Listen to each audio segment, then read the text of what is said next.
Hello world! In this video I will be walking through Irage, which is a Max for Live audio effect device that can produce reverbs, multi-tap delays, single tap delays, combs, flanges, and other sorts of noise swells and chaotic sound modulations. So I'll be walking through the controls and playing with these sound samples. Let's have some fun. First thing to note about Irage is that there are 50 delay lines that are all accessible to the user, and they are all accessible inside this multi-slider in the center of the device. So if you set the multi-slider values to random values, which you can do with this regen, then they should generally have a pretty diffused output, which will be a reverb.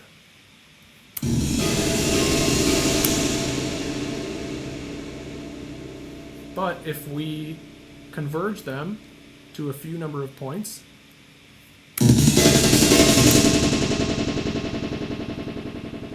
it's more like a multi-tap delay. If we converge them to all the points, it's basically like a comb at this size. You can change the size. You see the numbers over here also update.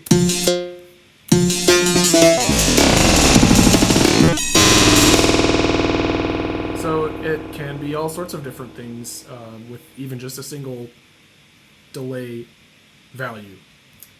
The maximum delay time is 500 milliseconds, so if we put it up here,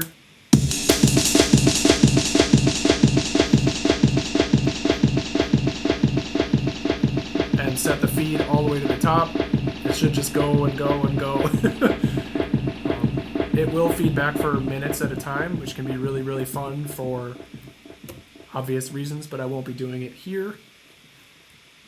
Even at a small size, you can feed back for a really long time. So 20 milliseconds, or if I go from 0 to 20, you can get these sort of plate reverbs that swell up to infinite feedback.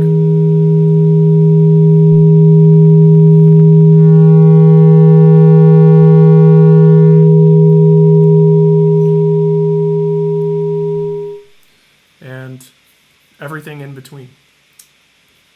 So next thing to go over is slew. You could see that this was the lowest value for slew, which means that as I change the delays, they automatically update to the next delay time. But if you if you increase this, then it takes a little while for it to get to the next delay value. So you'll hear what I mean.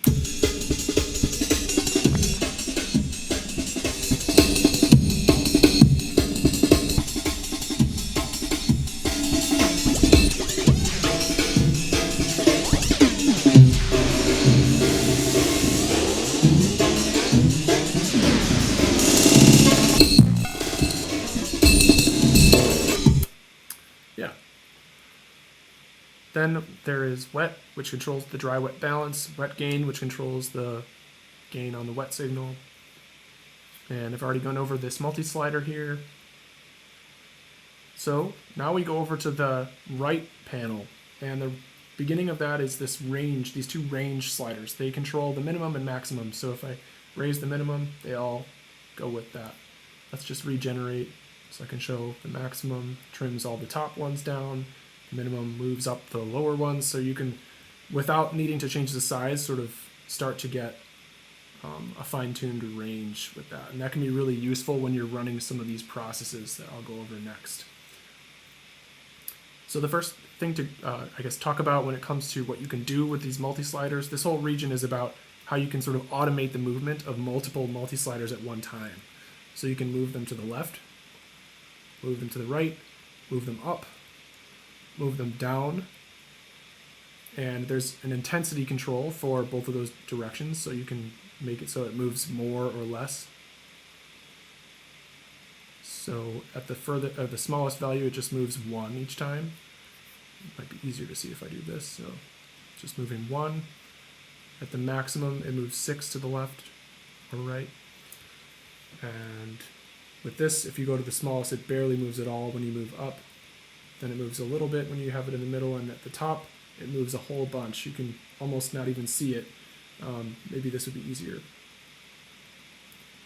So it's moving like 46% up each time. And those can be really interesting when you turn on these automatic processes. So you'll see what I mean. I turn the up automatic process on and it will move up to a new value every 1 millisecond. So to hear how that sounds.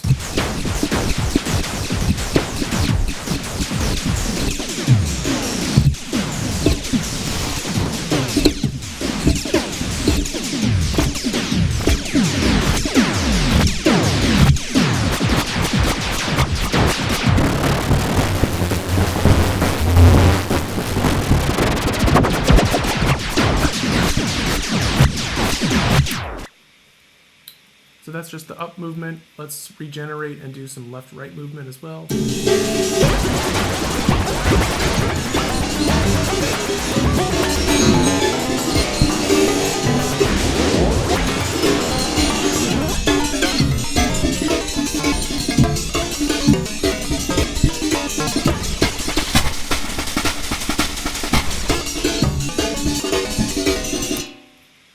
Yeah, so there's some really fun stuff you can do with this, especially like, so up down makes sense. It's changing pitch based on delay time.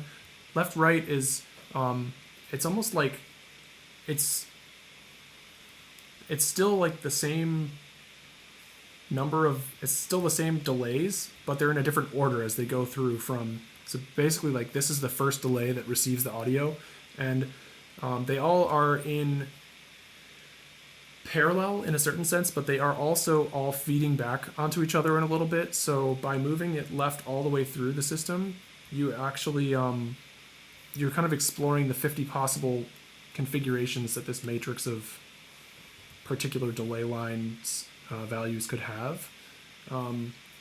So yeah, anyway, it's just kind of an interesting, by moving all the way through, you'll get back to where you started and you'll hear a bunch of weird interrelated transformations. So let me just show you what I mean.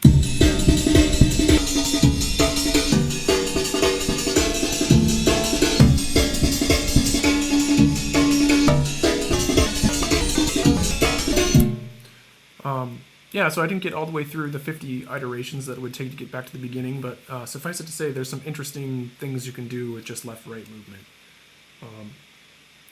So yeah, that's this part of the panel, and then the last part of the device are these controls over here. I think first it makes sense to go over what diffuse and converge mean. I already went over regen, which just randomly generates new multi-slider values. So the first thing to go over is what diffuse does. So if I increase the intensity of diffusion, then it randomly moves it around quite a bit. If I decrease the intensity of diffusion, press the button, it moves the values up, down just a little bit. And converge kind of does the opposite. So when the intensity of converge is really high, it selects a random value out of all the multi-sliders and snaps every single multi-slider to that value. So in the middle, it starts to snap the multi-sliders to some of the values, which starts to reinforce those particular delay modes, so to speak. So if I increase the intensity a bit and converge more, you'll see it's starting to be, just a few discrete values. And if I have to converge way down here, then the process takes a lot longer and doesn't converge. Once it gets to a certain number of delays, like I think this is maybe like 10 or something, that's it. It doesn't move anymore. So the interesting thing is that since these kind of do opposite things, one moves them together and the other moves them apart, so you can create a process that decides 50% of the time to do one or the other. And that's what this drift button does. So when I turn this on, you'll see it's converging and diffusing them. And by changing these values, you can produce all sorts of kind of interesting growth processes, drifting processes. So here we go. Slow it down just a little bit. So if I move diffuse way down, you'll see it's like starting to reinforce itself a lot more. If I move diffuse up, then it's like a bit more random. Or if I move converge way up, then it keeps kind of reinforcing itself. So let's hear how that sounds.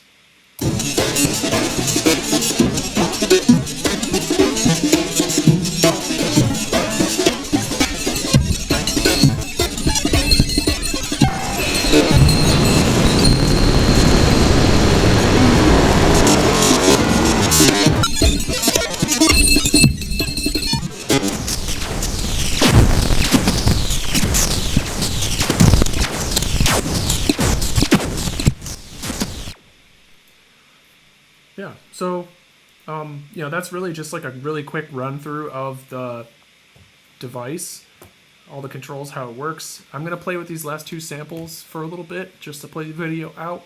And this device is available on my Gumroad page. And thanks for watching. Bye!